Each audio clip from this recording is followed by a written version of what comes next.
Përmjet Skype-it. Ju falenderoj juve për ftesë, kënaqësi gjithashtu. Doktor, si paraqitet situata epidemiologjike në vendin tonë?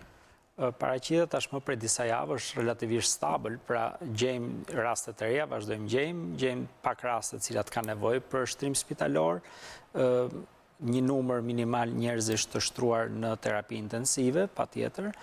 Dhe kjo gjë duket se do të rriqet zvarr për ca kohë në këtë lloj mënyre. Pra, është e rëndësishme që të shohim që diku nga fundi i marsit ne kishim rreth pothuajse 60%, 58.1% sakt, % të rasteve aktive ishin të shtruar në spital. Kështu që sot që flasim me shifrat që kemi sot që sapo u përditësuan, që ju sapo i transmetuat, kemi 11.9% të rasteve aktive në spital.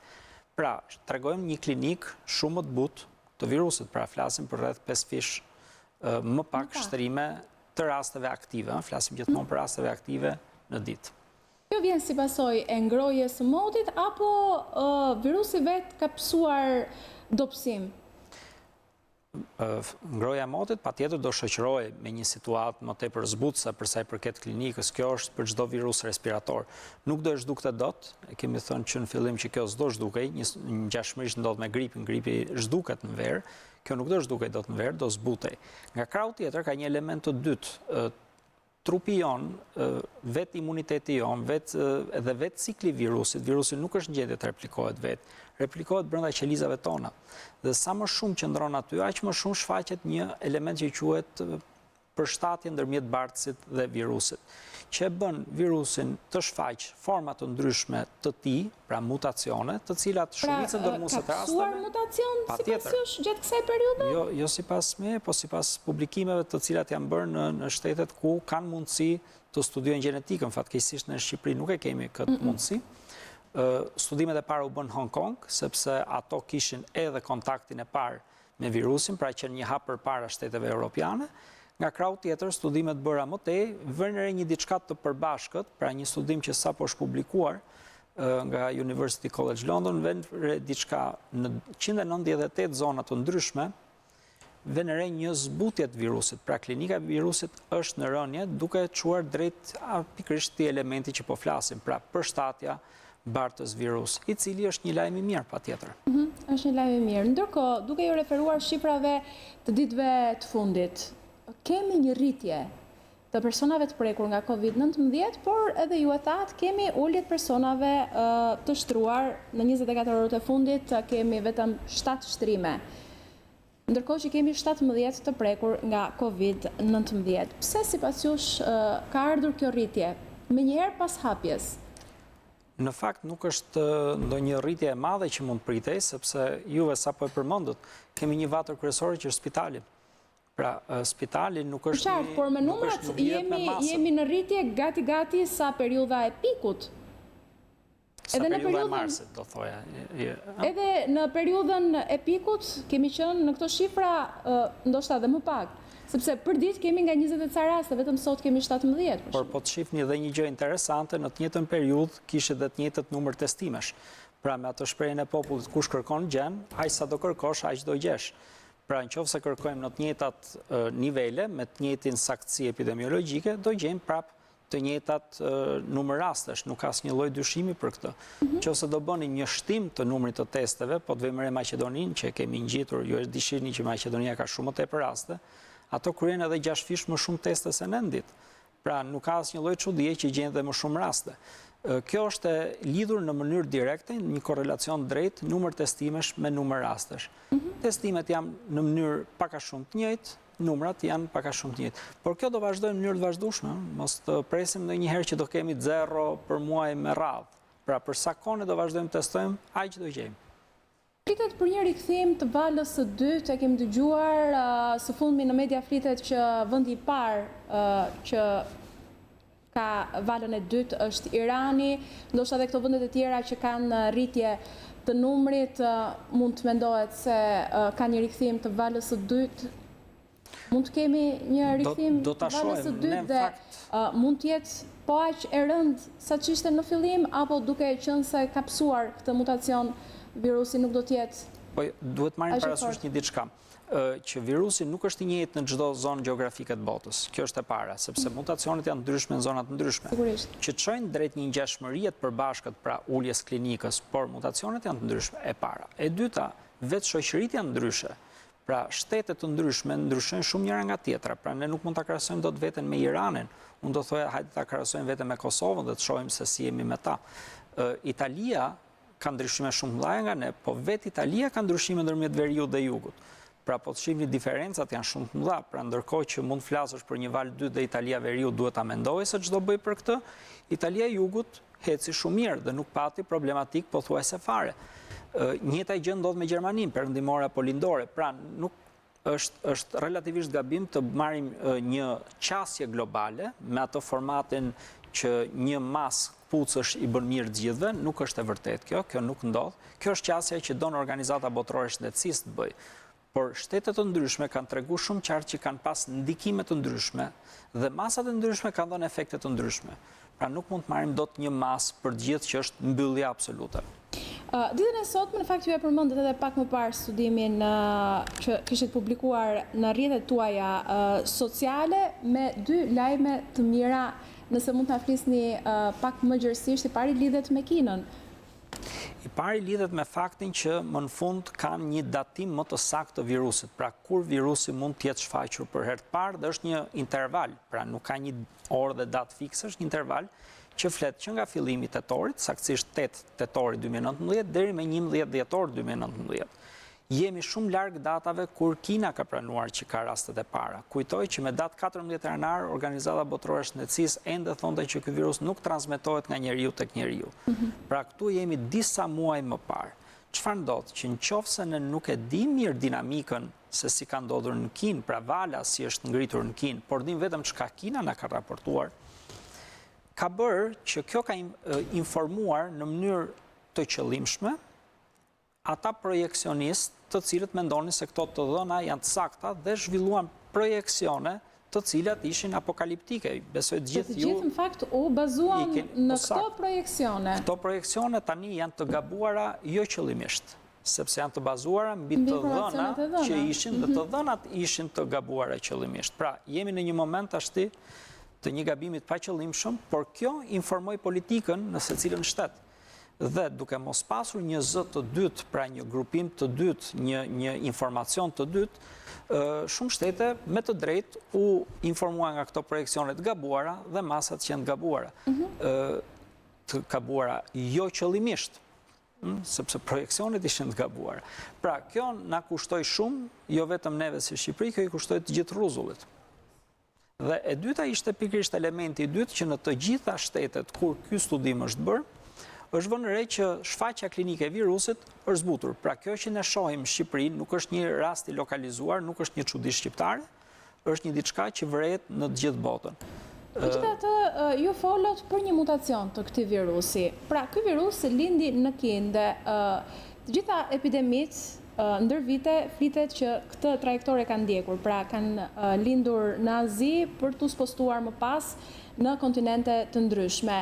Ju thoni se ka pësuar një mutacion edhe në këto momente, por si ka mundësi që në Europë që aq agresiv, në Shtetet e Bashkuara akoma më shumë, duke menduar që ka lindur që në... Nuk e kemi të qartë nëse virusi vetë ka qenë arsye kryesore, ka shumë studime që thënë është thjesht trigger, pra nuk është një shkaktar, por është një faktor shpërthys, por nuk është shkaku fillestar. Dhe e dyta, një nga arsyet që po testohet dhe tashtit po e shohim në botë, do jetë sa ka qenë efekti i shtëpive të moshuarve. Pra ju po të shihni zona e Lombardisë, problematikën kryesore kanë në shtëpitë të moshuarve. Dhe në zonat që nuk kanë pasur shtëpi të moshuarish, si klasikisht Shqipëria apo jugu Italisë, nga njëri krah, apo që i kanë ditur të izolojnë mirë shtëpitë të moshuarve, kanë pasur një goditje shumë të butë. Kjo ndodhi për shembull për Gjermaninë, izoloi shumë mirë shtëpitë të moshuarve. Dhe ka një projekcion, dhe prandaj them projekcion, nga Organizata Botërore e Shëndetësisë që ndoshta gjysma e vdekjeve në nivel rruzulli është pikërisht në njerëz që jetojnë në shtëpi të moshuarish. Pra, kjo tragjedia e madhe ishte të bllokohej hyrja e virusit në shtëpinë të moshuarit. Shumë rajone dhe shtete nuk ja kanë dalë dot kësaj dhe si rrjedhim po paguajnë haraçin. shtete si puna jonë, të cilat nuk kanë shumë situata, plus që ne mos harroni, izoluam të moshuarit, i thamë për 6 javë mos dilnin fare nga shtëpia, po jo. Ky është izolimi që pritej. Për një shtëpi të moshuarish, siç ndodhi në Lombardi, ti çosh me qëllim pacientët e infektuar me COVID-19, është njësoj si kur të fusësh një gjyle brenda një qese me vezë. Pra, ti ja çon qëllimisht personat e smur brenda në azil dhe çfarë do ndodh? Do të infektohen gjithë tjerët. Infektohen gjithë tjerët. Megjithatë, duke vazhduar duke folur për masat që u morën nga qeveri të ndryshme, jo vetëm nga jona, ju si e pat lockdownin? Ishte i nevojshëm? Në fillimet e tij nuk dinim pothuajse asgjë nga gjithë këto gjërat që flasim. Pra, në fillimet e marsit, sfidoi çdo që të kishte një informacion. Pra, në atë moment, edhe në kuadrin e përgjithshëm që po ndodhte në të gjithë Europën, Amerika ende s'kishte hyrë, duke sikur ishte nevojë për disa lloj masash për t'u marrë, në mënyrë që të na fitoj kohë që të kuptonim, sepse ende nuk po kuptonin. Diku në fund të marsit ne pam që kjo ra dhe pam që në Shqipëri nuk po jepte efektin aq të madh sa që e dha në Veriu në Italisë. Në fakt ajo na trombi të gjithë, Veriu i Italisë ishte ajo që shkaktoi këtë panikun e madh. Nuk ishte as Kina, as Singapori dhe as Hong Kongu, por ishte Veriu i Italisë që menaxhoi shumë keq nga ana shëndetësore. Dhe më pas, diku rreth datës 14-16 prill, përqindja e rasteve aktive në Shqipëri, 16 prill për saktësi, ra poshtë 20% në spital. Pra ne kuptuam shumë qartë që kjo do vazhdonte kështu. Le të themi dhe 1-2 javë siguri tjetër, deri në fundin e prillit, bënte një sens dhe nga ky moment masat mund të ishin edhe hequr krejtësisht. Mund të ishin hequr, ndërkohë që duhet me mirë kuptu këtë, si të themi, këtë fryrjen e kosit që është bërë ndoshta nga ekspertët, për që në më të sigurt akoma i kanë dhënë më javë akoma. Kjo në fakt është vështirë të mirë kuptohet nga... Flas vetëm nga ana shëndetësore. Nga publiku, sepse krijoi një kaos shumë të madh, krijoi një panik shumë të madh, apo jo? Teknikisht që me datë 14 prill ka qenë e mundshme fillimi i zbutjeve të masave. Ne e filluam më vonë këtë. Ne e filluam më vonë, ndërkohë që ekziston akoma frika se mund të kemi një lockdown tjetër. Do duhet justifikoj pse, sepse që atëherë po marrim një kriter, duhet kemi kritere shumë të qarta. Unë jam i bindur që komiteti ka kritere të qarta, thjesht nuk janë publike. Po unë po marr ato që i kanë bërë publike, pra po marr shtetin e New Yorkut. Shteti i New Yorkut, një nga kriteret ka përdorimi i burimeve spitalore, që do të thotë je në dritë jeshile deri në momentin që ke më pak se 70% të shtretërve kapacitetet tënë të zënë. Deri në këtë moment ti je okej, ti mund të vazhdosh qetë me situatën. Në situatën që ne flasim, ju e përmendët, kemi 34 shtretër të pacient të shtruar, dhe po nga burimet e Ministrisë Shëndetësisë do shihni që kemi 500 shtretër në dispozicion. Mjafton të bëni një kalkulim shumë thjesht dhe ndoshta del ke 6 ose 7% ky pjesëtim. Pra shifni se sa larg jemi atit 70% të dritës jeshile. Pra të introduktosh një lockdown me 6% shtretërve të zënë nuk bën shumë sens, sepse kur nuk do kemi zero, të jemi të qartë. Zeroja do vi, nuk e di se sa kohë më pas, por nuk do vi absolutisht shumë shpejt. Megjithatë, të paktën edhe unë kështu e mendoj që nuk duhet ishte ky lockdown, pra një virus duhet të lëshohet në popullat me qëllim që të krijohet edhe imuniteti i tufës në një kohë fare shkurtër dhe aty mbaron gjithçka. Pra në harkun kohor të pak javëve. E kuptoj që vendimi ka qenë edhe i gërshetuar, nuk ka qenë puro shëndetësor. Pra jam i bindur që ka qenë dhe social, ekonomik, politik. Pra ka marrë parasysh edhe çfarë mendojnë njerëzit dhe shumë njerëz u trombën nga ajo që ndodhi në Italinë veriore. Ndoshta kishin nevojë për një kujdes më shumë. Nuk e dim si do sillej, nuk mund ta themi dot se si kishte për tu sjellë nëse ato masas do ishin marrë.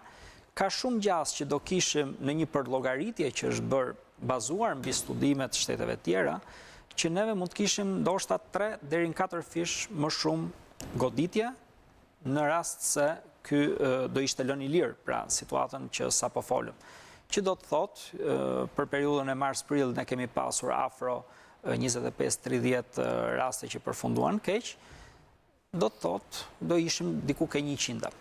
Megjithatë prapë, edhe pse Shqipëria është e vogël, është tregues shumë i mirë. Patjetër, shifra ishte e vogël dhe ju po t'i shifni, ne kemi dhe raportin se shpesh i harrojmë, nuk gjëja parë asnjë nga ne nuk është i pavdekshëm, gjithë kemi një, pavarësisht se s'duam ta mendojmë, vetëm se në këtë rast na e bën ta mendojmë gjithkohës. Neve kemi një situatë për 3 mujorin e parë janar-shkurt-marsin në Shqipëri, që vitin e kaluar kemi pasur 6349 vdekje. Ndërkohë që nga Covidi deri në fund marsit kemi pasur vetëm 13. Dhe në fakt ky 3 mujor erdhi me 3.9% më pak vdekje në krahasim me vitin e kaluar. Kjo për të shujt i çik edhe zërat që ishte përpara. Si shpjegohet kjo që 3 mujor shqiptar i 2020-s? Jo, quhet ke normali, sepse një lëvizje plus minus. Sepse njëra gjë ka ndodhur edhe në Itali. Në Italinë e Veriut ka një rritje të lartë. I kam parë shifrat e Instatit dhe 3 mujor shqiptar i 2020-s në Itali ka vdekshmëri më të ulët se 3 mujor shqiptar i 2019-s. Jugu Italisë, po. Veriu Italisë fatkeqësisht jo. Në gjithë Italinë. I referohem shifrave për ndoshta në gjithë Italinë duhet ta shoh për gjithë Italinë, unë kam pa me rajone, kështu që nuk mund ta them. Për sa i përket Shqipërisë, kjo luhatje, një luhatje vogël, 2%, le të themi 2-3% plus minus, është normale. Pra kjo është rastësore, sepse s'do të ndodhi asnjë vit kokë më kokë i njëjti numër. Por e rëndësishme është që ne kemi pasur 20.000 vdekje më pak në Itali. Jo, kjo ne është 3.9% shumë më pak. Por mos harrojmë që ndërkohë që vdiqen 6115 vet në janar-shkurt-mars, 6115 shqiptar, vetëm 13 ishin nga Covidi. Pra 6100 sa i bjen rastet e tjera, kishin arsye tjera dhe çuditërisht ne këto i harrojmë. Nuk flasim kurrë as për insultin cerebral, nuk flasim për infarktin e zemrës, nuk flasim për kancerin. Këto janë arsyet kryesore të vdekjes në Shqipëri. Smundja e kancerit që merr me qindra jetë në ditë. Patjetër. Fatkeqësisht. Megjithatë, duhet të ndalemi pak tek masat që duhet të marrim ne. OBSH-ja në fillim tha që nuk është e nevojshme përdorimi i maskës, ndërkohë vetëm pak ditë më parë doli me deklaratën që të gjithë duhet pajisemi me maskë sepse na mbron. Jo, në fakt deklarata nuk është fikse tillë, ky është komenti mediatik që u bë. Deklarata është nuk kemi prova konkluzive që maska jep funksion të lartë. Ky është, pra nuk kam prova konkluzive. A bën mirë ta mbash maskën? Nuk ka prova konkluzive. Kjo është përgjigja e OBSH-s. Pra, duket sikur thot, keq s'të bën, më mirë përdore. Po dhe njëherë, duhet kemi shumë kujdes me këtë element. Maska shumë e nevojshme për personelin shtetësor. Shumë e nevojshme për personat që kanë të bëjnë me shumë njerëz. Është e nevojshme për ata që janë smur, që të mos smujnë të tjerët. Patjetër që për këta po. Nga krahu tjetër, OBSH-ja jep direktiva në shkallë globale dhe njëherë. Pra, ne duhet kemi, mendoj unë, një nivel ekspertësh që i mirë kupton këto këshilla dhe rekomandimet të Organizatës Botërore të Shëndetësisë dhe i vendos në kontekstin tonë. Pra, jo të gjitha janë njësoj të vlefshme për shtetet ndryshme, madje edhe për rajonet ndryshme. Pra, ne kemi më shumë se gjysmën e popullatës rurale, pra që jetojnë në zona me densiteti shumë të ulët, OBSH-ja thotë që të mbash maskën edhe në mes të fushës kur je vetëm. Pra, duhet t'i fusim në kontekst dhe jo t'i marrim në shkallë globale. OBSH-ja flet për 7.8 miliard njerëz.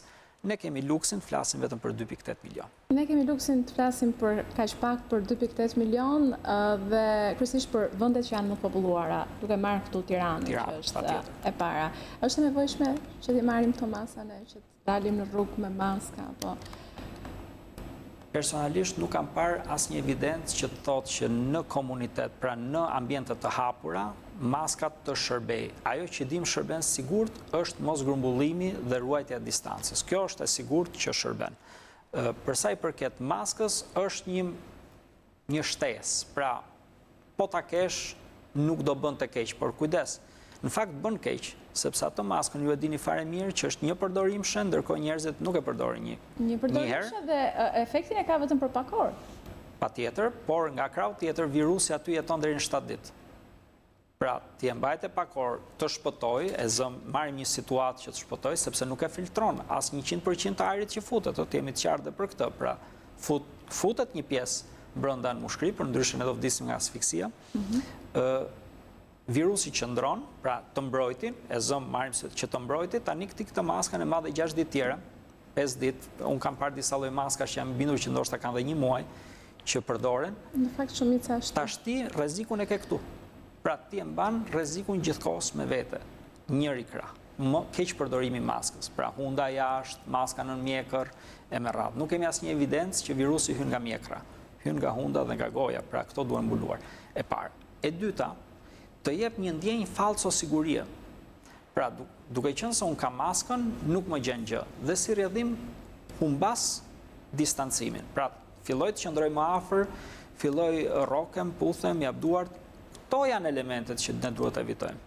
Pra maska nuk të bën Superman, maska është thjesht një element plus, por janë gjërat e tjera që janë më të rëndësishme. Megjithatë, vazhdon të ketë panik. Vazhdon të ketë panik tek shumica. Për sa kohë ne do flasim për fjalën vdekje, aq kohë njerëzit do sidomos kenë në frikë. këtë periudhë vere ku të gjithë shpresojnë që të bëjnë edhe pushimet. Periudha verës fatmirësisht për viruset respiratore është zbutëse, nga krau tjetër kemi çdo evidencë të mundshme që garanton që virusi shkatërrohet në temperatura të larta dhe në ambiente të jashtme. Nuk i ka qef ambientet jo frymore, don njerëz, pra evitimi grumbullimeve është pika kyçe. Por përsa i përket rezistencës në ambient të jashtëm, kemi rrezet ultraviolet që i dim fare mirë që janë dëmtuese për virusin, është vërtetuar dhe kjo është arsyeja pse vejmë kremin e plazhit që të ne mos digjem. Dim që zhduket në pak sekonda në 24 gradë Celsius, ndërkohë që nuk besoj se ne shkojmë plazh në 24 gradë Celsius, po më shumë më tepër. Dim që uji i detit, kripa apo klori i hedhur nëpër pishina e shkatron brenda sekondash deri në 1 minutë. Kemi çdo element të mundshëm, nuk kemi asnjë matje ambientale, pra të shkojmë ta gjejmë në terren plazhi, apo deti, apo lumi, apo liçeni, një virus funksional dhe në gjendje të infektoj, do të thojë që të gjitha evidencat po thojnë po të njëjtën gjë. Risku në det nuk ekziston nga ambienti. Ekziston vetëm nga grumbullimet e personave nëse një prej tyre është infektuar. Edhe një pyetje të fundit, doktor, lidhur me analizën serologjike. Sa është e nevojshme që të kryhet? Është gjëja më e nevojshme në momentin. Pra, analiza serologjike ne do na tregoj dy elemente. Spari do në tregoj mua personalisht, po të shkoj të bëj një ekzaminim, do më thot kam qenë apo s'kam qenë i ekspozuar ndaj virusit. Dhe si të themi më qetëson për gjendjen time shëndetësore, në fundit shëndeti është një drejtë personale dhe unë dua të di ku e kam. Njësoj sikur të mas yndyrnat, shkoj një laborator dhe i mas. E dyta, nëse do bëheshin në një kampion përfaqësues të popullatës shqiptare, siç po e bën Italia, filloi para javën e kaluar me 150.000 vet, patjetër ne s'kemi nevojë për 115.000 vet, po për shumë më pak, do gjejmë përqindjen e të ekspozuarve realisht në Shqipëri. Dhe s'ka asnjë shtet në botë që të ketë zbuluar që hetimi epidemiologjik gjen po aq raste sa gjen hetimi serologjik. Serologjia gjen shumë fisha. Pra në rastin më të mirë Gjermania, ku serologjia gjen 6 fish më shumë se hetimi serologjik. Shtetet tjera gjen 10 fish, 20 fish, ka disa zona të Italisë që kanë gjetur deri në 66 fish më shumë të ekspozuar. Çfarë do të thotë kjo? Që atë vdekshmëria aty të asaj zone duhet ta pjestosh me 6, me 10, me 20 apo me 66. Pra kur neve dim realisht se sa në Shqipëri kanë qenë të ekspozuar, më në fund mund të kemi emërusin e saktë me cilën pjestojmë atë numrin fatkeq 34. Dhe do dali një përqindje shumë herë më e ulët. Ndërkohë që Organizata Botërore e Shëndetësisë në janar deklaronte 3-4% vdekshmëri, studimi më i fundit i bërë nga Universiteti Stanford tregon që vdekshmëri në zona të ndryshme luhatet nga 0,02% deri në 0,4%. Kuptoni që këtu jemi duke thënë 10 apo 100 herë më pak se sa që deklarojnë në janar OBSH-e. Edhe diçka të fundit, lidhur me rastin më të fundit që u zbulua në vendin ton, i pari, që pati një rikthim të virusit. Sa e vërtet është? Për sa e vërtet është nuk e di sepse nuk jam brendësi të dhënave që jam marrë, dyshoj shumë që kjo është e vërtet, pse dyshoj. Spari nuk i kemi ne të qarta ende, besoj ju e keni të qartë që asnjë nga ne si është bërë publike dhënat specifike testeve që përdoren, sa specificiteti, sa sensitiviteti si janë përdorur, dhe me një rresht e gjysmë, sa që është komunikimi zyrtar, sa që është një rresht e gjysmë, Unë do thoja që është vetëm një fjali, nuk është një publikim. Pra, në qoftë se kjo ndodh, gjithë sytë e botës kthehen këtu ke ne për të parë çfarë ndodhi në Shqipëri. Kur kjo u testua në Hong Kong në fillim, u testua në 236 raste përpara se ta thonin, dhe mbasi bën 475, tanë rrini të qetë, nuk është reinfektim, por trupi njeriut nuk e ka eliminuar gjithë virusin, kështu ja gjen për herë dytë. Jo antikorpe, virusin, kanë ende fragmente të vdekura të virusit, që nuk janë funksionale, por i ka ende. Pse? Se qelizat respiratore ka një gjysmë jete prej 3 muajsh, që do të thotë, në 3 muaj vdesin gjysma e tyre, duhen 6 muaj të vdesin të gjitha. Dhe virusin ndodhet brenda këtyre qelizave në fragmente, që ndërkohë që disa prej tyre vdesin, ky virus del në sipërfaqe, nuk infekton më, por është aty pozitiv. Dhe kjo doli është publikuar nga Universiteti Hong Kongut, i cili ka një website me 10 publikime shkencore që thot nuk janë reinfektime. Tashti përpara kësajt ne nuk e izolojmë dot gjenetikën e virusit në Shqipëri. Tashti përpara kësajt masë të madhe evidence, ne kemi gjithsej 1/2 deklaratë zyrtare që kemi një reinfektim. Ju ale juve ndorë të bëni balancin. Megjithatë, në lidhje me një rikthim të mundshëm, deri tani viruset e familjes SARS-CoV kanë treguar që nuk janë rikthyer më. Kush na jep sigurinë neve që ky virus do të rikthehet sërish në dimër, siç është thënë? Askush në mjeksi nuk ka kur siguri, sepse nuk është shkencë saktë. Është shkencë praktikuar dhe si rrjedhim e aplikuar më saktë, dhe si rrjedhim e tillë mbetet, pra nuk ka saktësi të plot mjeksi kur. Ne do ta shohim rikthehet apo së rikthehet, patjetër nuk po e heqim që së rikthehet, po themi që deri sot nuk ka raste rikthimesh në nivel botror. Pra duke patur parasysh këtu dhe rastin e SARS-it. SARS-i e dim sigurt që nuk ka pasur rikthime tek personat që kanë kaluar, por shumë pak veta e kishin kaluar SARS-i dhe MERS-in. Ndërkohë që këtë koronavirus këtu e kanë kaluar shumë më tepër njerëz. Kjo na e bën të mundur bërjen e këtij studimi. Ajo çka dim është që antikorpet ndaj SARS-it të izoluara kur ndodhi SARS-i funksiononin shumë mirë kundër SARS-CoV-2-shit, që do të thotë baza antigjenike e tij nuk ka ndryshuar nga një specie në tjetrën, pra nga SARS-CoV në SARS-CoV-2. Dhe këto antikorpa vazhdonin bënin punë, që është një lajm i mirë. Pyetja është, sa këto antitrupa do vazhdojnë, do rrinë në qarkullim? Për këto nuk e dim kaq muaj e kaq ditë sa që kanë kaluar deri sot. Dhe çdo ditë që kalon, ne i shtojmë nga një ditë kësaj periudhe. Unë ju falenderoj, doktor, është gjithmonë kënaqësi. Ju falenderoj. Zhvillosh biseda me ju.